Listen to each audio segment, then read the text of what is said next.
RM Sotheby's is the world's largest collector car auction house by total sales. They are the preeminent market maker of high-quality collector cars and collections, regardless of size or complexity. By working in partnership with the Sotheby's team and its network of 80 offices in 40 countries, RM Sotheby's has established the largest client network of any collector car auction house in the world. Join the RM Sotheby's family by connecting with one of their car specialists at rmsotheby's.com or contact me directly at gstanley@rmsotheby's.com. All right, well, welcome to the Collector Car Podcast. I'm very excited about my guest today because I've been using his valuation tools for like 4 years now. So I'm pleased to welcome Dave Kinney. Dave, how you doing today? Thank you very much, Greg. Is the check in the mail for using my valuation tools for the longest time?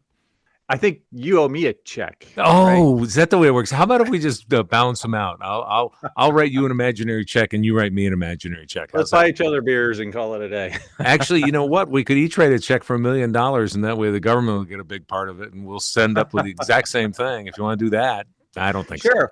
Why not? Yeah. So I don't know if you know this or not, but I've been using the Haggerty valuation tools for literally like 4 years now, and I've done everything from Fox body market trends, Mustang Fox bodies, to Porsche market trends, to Ferraris, to supercars, everything, because it's such a great tool and a really cool thing. So if you would, I want an overview of what you think the market's doing right now. But first, would you tell us a little bit about how that whole thing got started and what you do today? Yeah, the origin story is pretty funny. I was quite literally, I'm an appraiser. So I was quite literally looking one day to try and value an ISO Grifo and a buddy of mine's car, and he had hired me to get a value on it. And I went to 3 different price guides, and they all had them for sub $100,000. And this was when the Grifo was probably a $110,000 car or something like that. And I was so frustrated, I basically said, I'd buy a truckload of ISO Grifos at these prices. And I called a friend of mine and I said, the same thing. I said, it's too bad because they're not keeping up with current prices whatsoever, any of these guys. And that led to well, maybe I should start my own price guide. And kind of a ridiculous idea, but after a while it kind of resonated. And so I had one person in mind, Brian Raybald, who I worked with at Sports Car Market a million years ago. And I said, if I can get Brian to be my editor, I will start this thing. So sure enough, asked Brian, and he said he would help me take it on. And we thought it would be basically a weekend project. And of course, it became a lot more than that. And we started something called Cars That Matter. We first published in 2006, although we started the whole venture in 2005. And we got ready to take our first published product to Monterey. So it was August of 2026 when we first started. And that's basically the origin story. And it kind of grew from there. And then in 2011, I talked to the folks at Haggerty, and it became the Haggerty Price Guide after that. And I've been the publisher since it started. I was the founder, and I'm still the publisher. And I like to say that, we do what we want. We're very independent, and we try and be a fair player to everybody. We miss some things, and, we always have people who are angry, but we always take advice from people. If somebody wants to get in touch and just say, yeah, I think you're wrong on blank, we'll look into it. A lot of the times, like everything else, there's cars that every once in a while get ignored, and we miss something. But most of the time, we get the big ones, and we get them right, and we keep on changing. So, very proud of the product, very proud of what we do, and very proud of where we've come, because it's one of the recognized sources, if not the number one recognized source for valuation for most people. Yeah, if you would, could you walk us through a little bit of the process, how you come up with the numbers and put them in the calculator and figure it all out? And a couple of years ago, maybe we should resurrect it. I actually did a Super Bowl using the valuation tools. So I had some Haggerty experts at the time, including Brad Phillips, as I know you know. And Sure. Yeah, we had a $1 million budget, and we could pick 11 cars, and we had bench cars. And so you had $1 million budget, and then we would do for the quarterly updates, we would get back together and see who had picked the right ones as far as increasing the most. Is that why Brad kept on sending me $20 bills kind of anonymously? Maybe that was it. That's well, it. For the record, I won, but yeah, he Okay, came in good. second. Well, behind you can see the aquarium there. We actually have a giant fish bowl, and we put a whole bunch of numbers in, and we shake it up, and that's how. No, just kidding. We actually have access to a lot of information on private sales because Haggerty has that information, so we can look into that. I get it anonymously, so I don't know if Bob Smith bought this car or Sure. Phil Jones bought this car. I don't care. Not my job, but we know when a big car moves from that standpoint. Obviously, we watch the auctions. RM's one of our benchmarks, so we work behind the scenes getting that.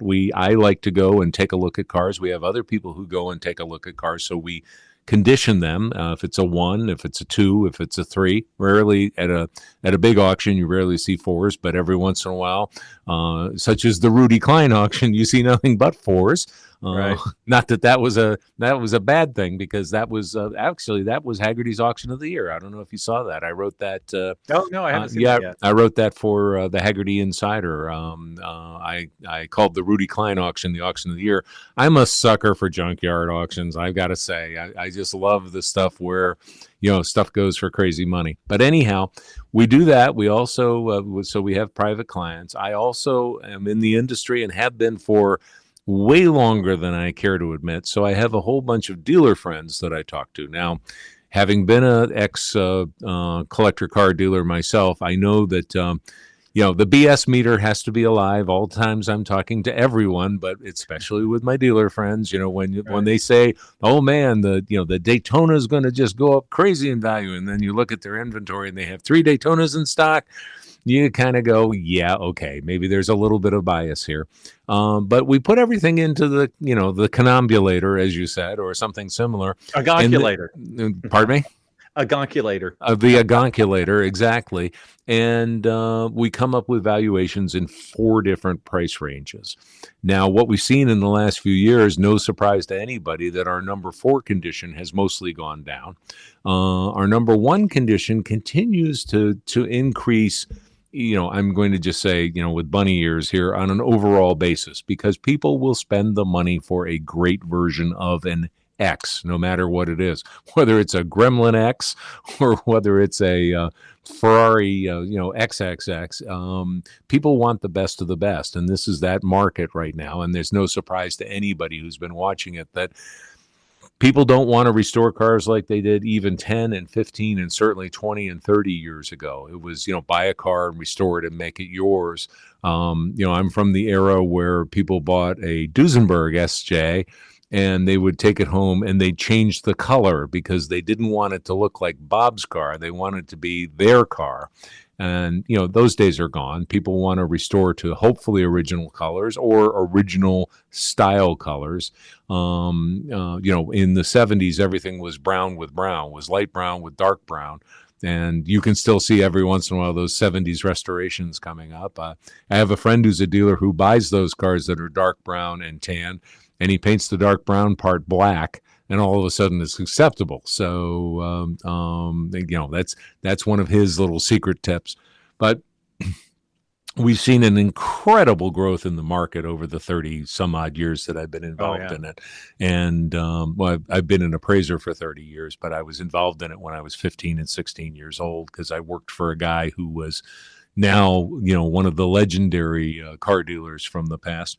But he's still active and we still talk all the time and I still get information from him. So we get it from people who've been in the business for, seems like 15 minutes and people who've been in the business seems like 50 years. So I got a pretty good mix of people that I talk to and that kind of give me information about what they're looking at, what they think's the up and comer, what's lost its legs for a while, all that sort of stuff. So that's... And I know I asked you, I noticed, I forgot what it was, like Pagani's aren't in there, but that's such, there's certain cars that it doesn't make sense necessarily to have them in there yet just because of the volume of transactions. Is that right? Yeah, that's pretty much it. And also we have to collect a lot of data. And of course, the more data points, the better. But we do have cars that they made 9 of and a couple of them in there that are kind of trip us up. We do have a Rolls Royce in there that they made exactly 1 of in left-hand drive. So we price that one car in left-hand drive, and the owner probably doesn't even know it. We're pricing his car specifically, Right. but that's the only case where we do that. So, it's a special coach-built car. Long story short, though, yeah, we're adding more and more, and the stuff that we keep adding is probably all 2010 up. So the market has changed so much that when in 2005, everybody would still say it takes 25 years for it to be a collector car. Now the collector car thing seems like 25 days, because when the manufacturers are all now, let me just back up. In the 1970s, we all know manufacturers made some collector edition cars. There was the Cadillac Bicentennial 76 and all the 76 Eldorados. Corvette made a number of special cars. Now, almost all the manufacturers, not all, well, all the high-end manufacturers are involved in it. So they'll do these bespoke editions that, that do make a difference even when they're kind of new cars. Aston Martin has gone crazy with it. They make almost nothing but bespoke editions, it seems. Rolls-Royce does it, Bentley does it, Ferrari does it, Maserati does it, to a lesser extent. So almost everyone is involved. And then there's one car that I skipped over, but Porsche has made an entire marketplace out of, getting $10,000 more for the paint to sample wheel centers, that sort of thing. Right. So I'm exaggerating, but not much. Yeah, it seems to be really tough it's just going to continue to grow. I know you've added a bunch of motorcycles not too long ago, and I see a bunch of stuff probably coming soon, because I know there's like Toyota Tacomas in there, but there's not the Forerunners, or I drive an FJ every day, and I know that's going to be in there one day. It's just a matter of time.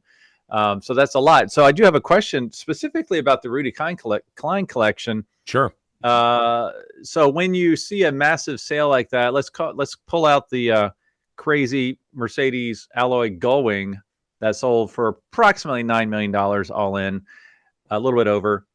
That's like a number 4 car. So easily, you know what? Let's say number 1 car was making it up $7 million. Now you got a number 4 car selling at, $9 million.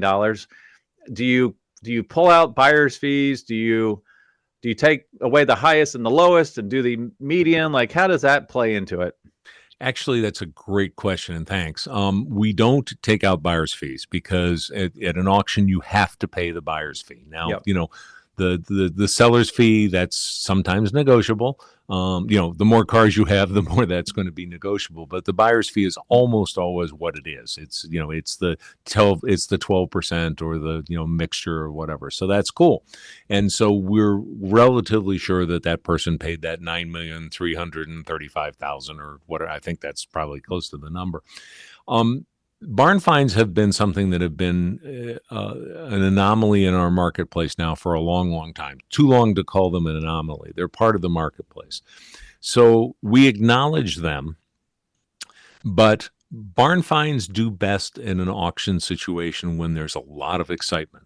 So if you've got a barn find, and specific cars do better as well. So when you have a 300 SL, they only built a very limited number of them. What is it, like 1,400 Gullwings, something along those lines? I know I'm wrong, but let's just say that's right. So there's only 1,400 to choose from. Take out the 200 that have been destroyed or wrecked or whatever, you're down to 1,200. So when a barn find comes up, it makes news. But a Ford Torino, a 71 Ford Torino, when it comes up, when it's a barn find, is not going to exceed the number 1 value most likely. So you have to kind of put a filter on it, because there's still a lot of Torinos out there, and most people would prefer to have a number 1 car to a barn find car. So that barn find Torino is probably not going to sell for a number 1 price. So it makes our market more fun to deal with. We don't look at Rudy's sale and say it didn't happen, because it did happen. For the longest time, before there was Bring a Trailer, before there was dominance in the marketplace by a number of different players, there was only the Barrett-Jackson auction. And so you would always get these, I would call them Barrett-Jackson pricing. So, a 69 Camaro that sells for $385,000 that normally would have sold for $185,000. It's all part of the marketplace. So we all have to acknowledge that. I will tell you, because I finished pricing the 300 SL Gullwing alloy cars yesterday. We raised the price of our number one and our number two based on the Rudy sale, even though that car was not a number one or a number two. We were a little bit low. I was actually, if you read my story, which you should have done, I need to. if you read my story, you'll see that I was online with a whole bunch of texts going while that auction. I wasn't at the auction, but it was appointment watching for that sale. I had the clock set that Saturday afternoon for whenever the sale was going to go off. So I watched the whole thing, and my phone started lighting up. And so we started doing the over under. And I had that car at $6 million. So I'm happy to say that I missed it by a third, maybe a little better than a third, but I'm happy to see it. It's like I said, it's all part of the marketplace. So I understand that car is now at the Mercedes-Benz Center in Long Beach, and it's getting something of a let's call it a. I think they're trying to get it running and a better car and kind of leave it in the shape it's in. So more power to them. They're going to have fun. They're going to have fun with it as Rudy's car. So that's cool, because it's that's the only rumors, but we'll see. Yeah, it's the only black alloy one, so I assumed it would immediately go back to being black. I did run into one of the Rudy Klein cars. That's a mouthful. Last week or the week before in a restoration shop, and it's one that you kind of already mentioned somewhat. It's the prototype ESO convertible. Mm-hmm. So that one's going back to its original configuration. I know the nose wasn't quite right, some different things. So that'll be cool when we see that one show up one day. That I know you're an ESO fan, so that would be very cool. Well, I saw on social that the guy who bought it also owns a very early one, or maybe even the first ESO. Yeah, okay. So his collection is now pretty much complete. Well, I'll tell you how smart I am. Okay, Greg. So let's just go back a little bit. I once bought an ESO Grifo. Now, keep in mind that the dealership that I worked for when I was in high school, I had two of them that I drove, and I drove both of them to high school. One was a black car with a silver roof, so the Targa section was silver, and the other was a white car with a tan interior. I would have to explain it as a Corvette with an Italian suit, which I still kind of like. I like that. It kind of is. It's a bespoke Italian suit on a Corvette. But it's a lot more than that. I know that. But so anyhow, I'm kind of an ESO guy from back then because I didn't have to own it. I just drove it. In about 1978, I bought a wrecked ESO out of Miami. Now, of course, anybody who has been to Miami and bought cars knows that it's an entirely different experience in Miami than it is in anywhere else in the entire world. In other words, when you're in Miami and you're buying a wrecked ESO, you bring cash. So I paid somewhere around $3,300 for the car. $3,300. Okay. Well, I had a roommate at the time. This is before I was married, and we had a garage at our house, and he took it. He's a handy guy, still a great friend. Kind of that, never ran out of rabbits guy. He always had one more to pull out of his hat. And he said, you know what? I'm going to take this car. I'm going to go to the high school extension body shop for the summer, and I'll use this car. And he put it together in the body shop. In the meantime, I called a friend of mine who lived in Italy, who is a car guy, famous guy, actually, who had a Ferrari dealership later on. But anyhow, I called him and had him get the rear bumper, the tail lights, and a couple other pieces of trim that were smashed on this car. The rear bumper is stainless. It's not chrome, polished stainless. But anyhow, for $900, I bought the parts out of Italy, delivered. Wow. And we put the car back together, and being the ballers we were, we sold it for $10,000. Wow, can you imagine? Yeah. So I think we probably split about, $3,000 in profit, something like that. And, my friend Walt did all the work. I made, more money than he did, for the hours done. But I also got it in one of the writers from Auto Week called me and said, I'd like to do a driving impression thing on this car. And I said, sure. So there's also an Auto Week article about that car back in the day. But that's my one and only ESO ownership experience. But I've owned a lot of crazy stuff. I mean, really crazy stuff. I know you're a Avante fan, which that goes without saying. That's some crazy stuff That's there. some So. crazy stuff. But I've owned 250 GTE. I've owned a couple of 330 Ferraris. I currently own a 612 Scaglietti. But you're talking to the only person you're going to talk to today who bought a Brubaker box. Okay, so Really? yeah, you're going to have to look it up. Most people don't Yeah. have any idea what it is. It was the actual first minivan, and it was so new that it was so cool. Before minivans weren't cool. So I'll yeah. see if I can find a picture. Oh, Yeah. you'll find one. You'll probably find it of my car. It's brown with gold metal flake and brown top. And I will actually, I'll do a voiceover of your article at the end of this so that we can have the full Rudy Klein, overview that you've provided for Haggerty. That would be fun. I'll add that as well. I don't want to keep going back to the evaluation process, but I'm curious, Sure. do you factor in, let me preface this by, I love to bring a trailer model because, they don't handle money. They don't do title transfers. I call it like a dating service. They introduce you to the person who has agreed and they do have financial commitment in which to buy it. So it's like the dating game. Do you include those in the valuation process? Yeah, we do, but we used, I like to say John Desai with everything because we don't know how many of those sales actually completed. It's probably a pretty high number. I would say it's probably well above 80%. But we all know that cars get relisted or cars go to someplace else, and people don't complete the sale. So a lot of the times we'll find out because another transaction comes out of it and we're able to talk to the person. There are occasionally times when they show up somewhere else that we're able to find them. But with every auction and with every sale, you have to have a little bit of, I think I got my bullshit meter up a little higher right now because of that. And there are phony sales at auctions. That's been happening since, I would say, the first auction company started in like 1750. I'm thinking that it started in February of 1750, that somebody's brother-in-law bid on, the rock they were selling or whatever it was. So, I mean, there's always that, and you always have to keep that in mind. But you can see it confirmed when you're involved in the sale in some way, or as an appraiser, I don't buy and sell cars, but I do see them transacted.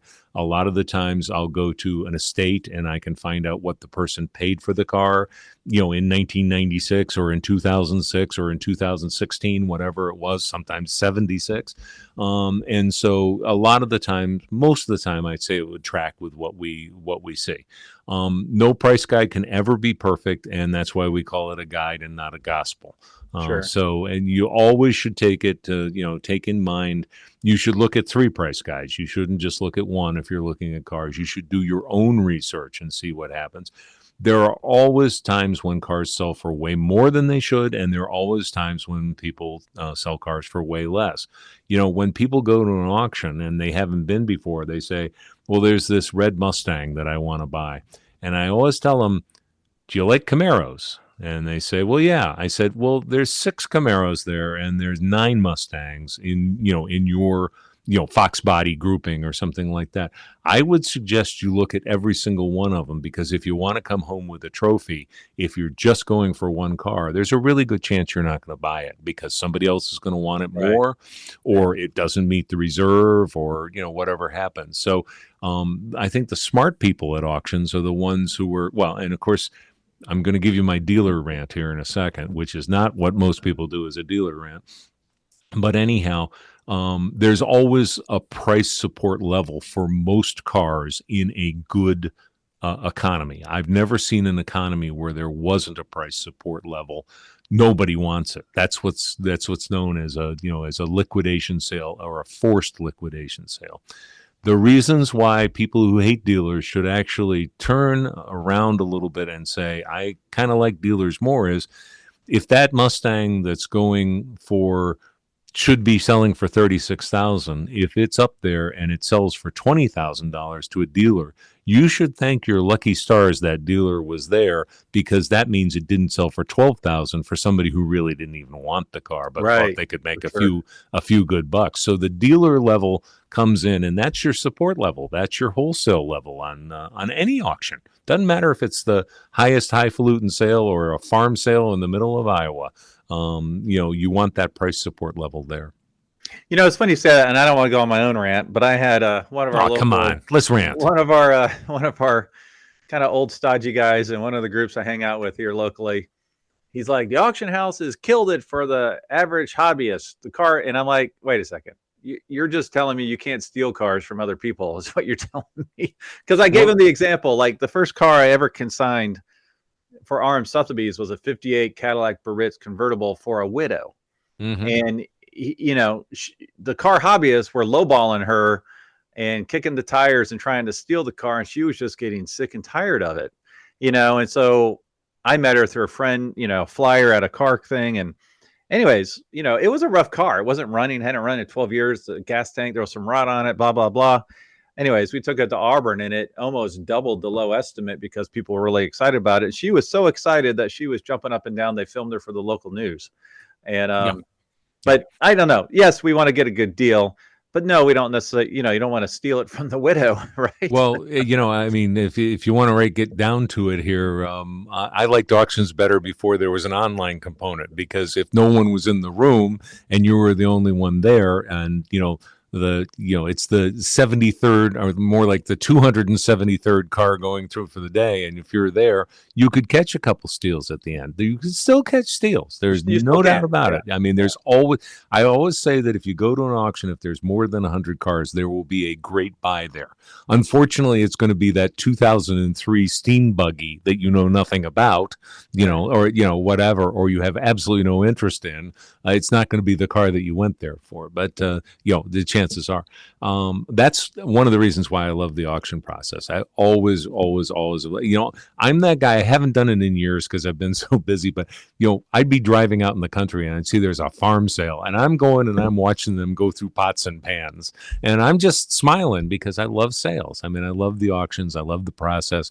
I love watching a great auctioneer, how he or she controls the room, and when they're in control, and keeps everybody in their seats by corny humor or promises of something coming up in the future or whatever, because it's great theater, it's great fun, and some of the wonderful auctioneers that we've all seen in the past, and presently, they're insulting their audience in the nicest possible way. I mean, or they're in on the inside joke or something like that when a car sells for too much or something like that, and it's all, well, great, congratulations with that, and what the rest of it is, it's like, good luck with that or whatever. But it's fun, it's theater, and instead of watching reality TV, I go to the auctions. How's that? Because sure. There's a lot of that there.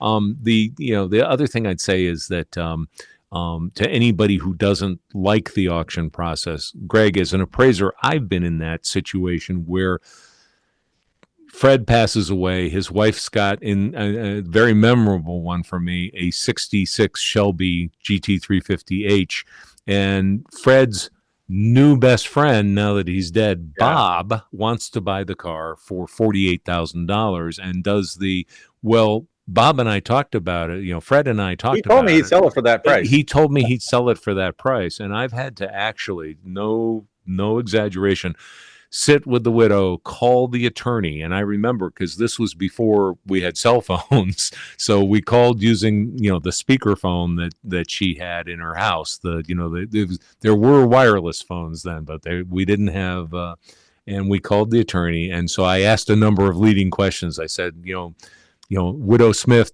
thinks that she's obligated to sell this car to this other guy. Would you please? And he said, no, that's why Mr. Kinney is there, because we're getting a value on the car. And the car at the time was worth about $110,000.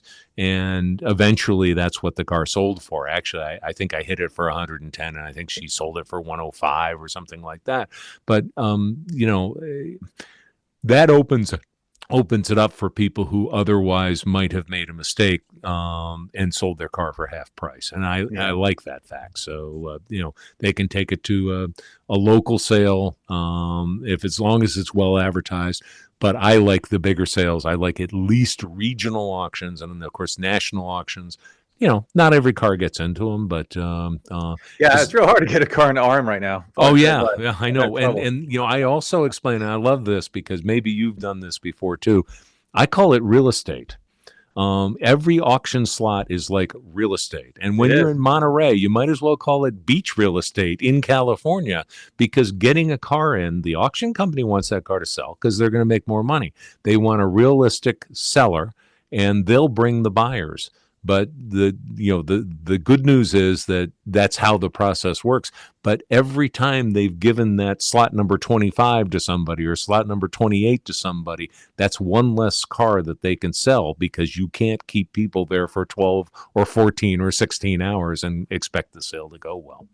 Yeah, that's the issue I'm having right now. I think Moda, we can't even consider a car unless it's over $400,000 because there's limited spots. Yeah. So Yeah. yeah. Yeah. Well, I don't want to keep you all day here, but I do want to know. Can you give us your perspective on the market, where you think it will go in 2025?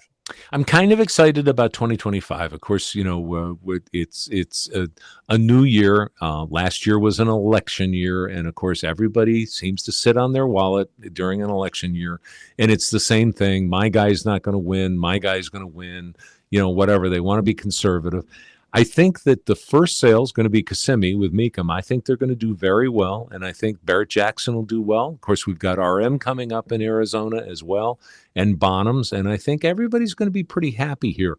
And this will set the tone for the year, although, it used to be these were the benchmark sales. They're not as much of the benchmark sales anymore. But the front of the year is front loaded with more sales, if you think about it. More sales happen between January and July than between, end of July, August, and the end of the year. That's kind of when things slow down a little bit. I think 2025 is going to be a pretty good year for collector cars. I think we've had our best year for a while. I'm not so happy about my prospects at 26 and 27, mostly from the fact that we are now like 7 years overdue for a recession. But I think that there's a lot of excitement in the market for 2025. Yeah, I would agree with you on that. Just from what I've been seeing, the activity, I've got only a couple cars in our Arizona sale, but the interest level inquiries are pretty strong right out of the gate. So good. I want every auction company to do well, because I want everybody to have more auctions, so I can have more fun going to auctions. Usually not buying cars, but being involved in the process, and at least from the spectator standpoint. Well, I appreciate your time today. What's the best way for our listeners to learn more about you and your appraisal process? My business is U.S. Appraisal. We're located in Great Falls, Virginia. You can reach me through appraiser at usappraisal.com. That's USAPPRAISAL.com. I have some social media presence, mostly because I'm old. I'm on Facebook, but I'm also on Threads and a few others. You can find me there as well. So what's funny is I just need to go back and how we met a couple weeks ago in Great Falls is we have a mutual friend, Tim McNair, who's been on the podcast a couple times. We all hung out in Monterey. And I said, hey, Tim, I'm in Alexandria or wherever I was. No, Great Falls. He's like, well, you got to call Dave. So I called you up, and I was at a Starbucks, and you're like, well, look straight up to the right.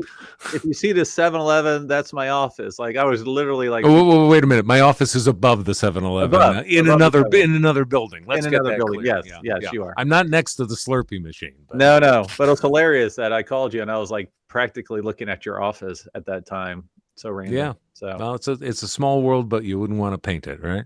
That's right.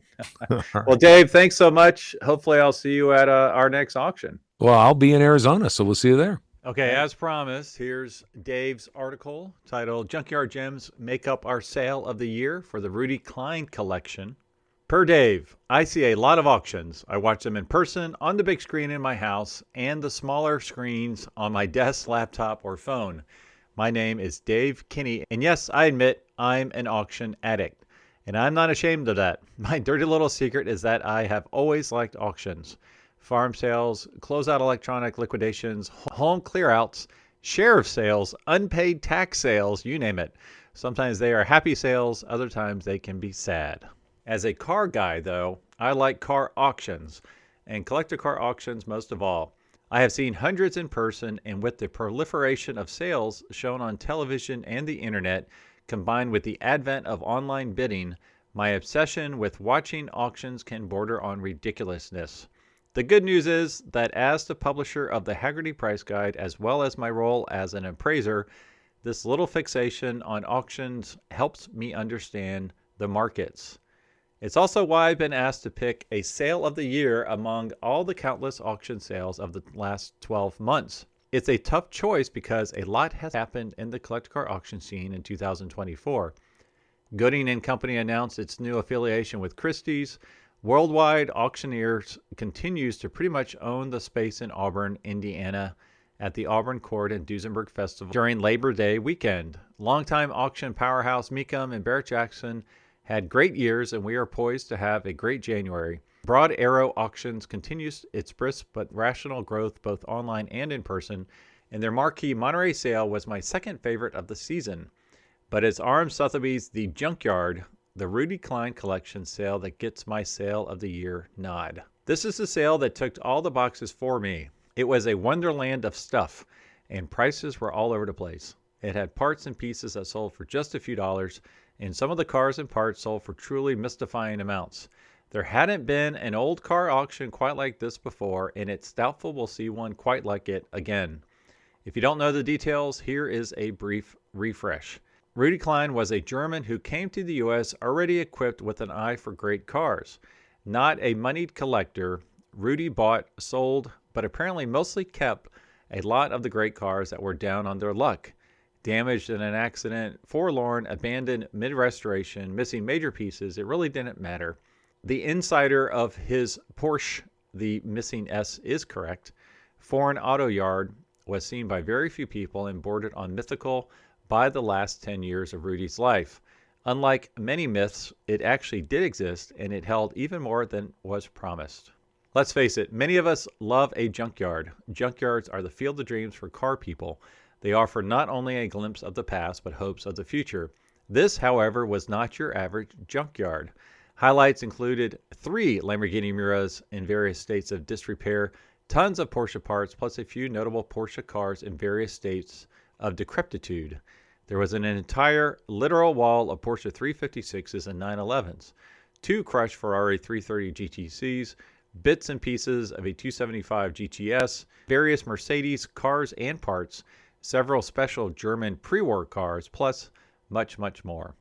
I watched the sale online with a group of remote friends, and the texts were flying with guesses and excitement and comments, many of them totally unprintable. For many of us car guys, even ones who watch auctions all the time, this was easily the equivalent of a major playoff game or some college rivalry with perhaps a touch of the Super Bowl minus the halftime thrown in. The major surprise for me was lot 290, the alloy Mercedes 300 SL Gullwing. Just one of 29 early bodied alloy Gullwings. It was in shabby condition and missing important bits. I was expecting a sub $6 million final result. The final sales price with fees was $9,350,000, or well over a third more than this armchair expert expected. In the end, the sale brought a total of almost $30 million, just about doubling the auction house's own $17 million low estimate. Great auctions should be fun, fast-moving, and full of surprises. They should provide entertainment to those in the know, as well as to the casual observer. To be an unforgettable event, they should have spice, intrigue, and an element of voyeurism. Rudy, you are gone and your treasures have been dispersed, but you will not soon be forgotten. This was a sale not just for the record books, but one for the memory banks. All right, Dave. That was a very nice article. Thanks for sharing it. And as always, I will talk to all of you next Thursday.